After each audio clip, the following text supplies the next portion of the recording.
We return now to the story that we've been all over today, financial regulation and the veil of secrecy just uncovered in the bill that protects the SEC. Remember, this was a bill that was supposed to lead to transparency in financial matters. Republican Congressman Scott Garrett of New Jersey works very closely with the SEC and joins us now to weigh. Did you know that they had this provision that essentially protects the SEC from any inquiring minds, Congressman? Well, here again is the problem that you get into when you're dealing with a 2,000-page bill, and just like with the infamous health care bill, when Speaker Pelosi said, well, we have to pass it before we know what's in it, and even Senator Dodd said the same thing with regard to FinReg.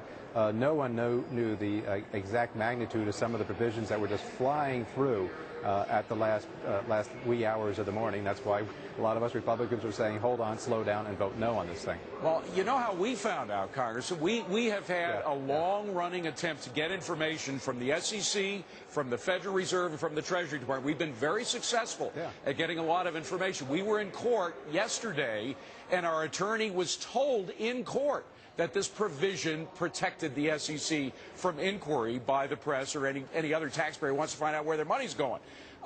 That's not a way to find out about these things, is it? Absolutely. No, it's not. I mean, absolutely, that should have been in the bill to begin with, and I'm sure if I had standing beside me right here one of the Democrats who voted yes on the bill, they would probably say that they never knew about it either, and once they're given a chance to explain themselves away, they would probably say that is not the intention of it. Trying to put the best face on something that I did not support, you could probably say, well, this is to try to make sure that information that is confidential information as far as a broker-dealer has and what have you, that should not become public in the normal course of a FOIA request. But this is clearly what's going on here. Way beyond that. Yeah, this is sort of a CYA provision. I mean, these guys are just trying to protect themselves from folks who want to see what they're really doing. The question now, though, is, I know you didn't support it, but can we take it out now that it's law, that particular provision, and others that we find objectionable?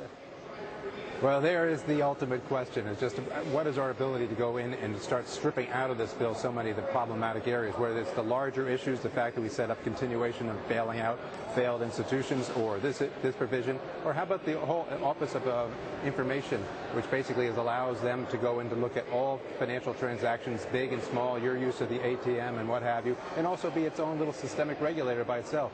Here's our ability in those areas. As long as President Obama is in the White House, we're not going to be able to sign a bill or send him a bill that says let's repeal all this. What we can do, though, is through the appropriation process, just like on the health care bill, where we're going to say let's not fund these 16,000 IRS agents to enforce health care. We have some latitude and ability to say we will not support appropriation bills to fund, that's assuming that Republicans are the majority. We will not allow for funding of the enforcement or enactment of some of these provisions, such as the ones you're talking about here. Interesting game plan. Scott Garrett, representative from New Jersey. Great to see you, Scott. Thank you very much for coming in. Appreciate it. We will be right back.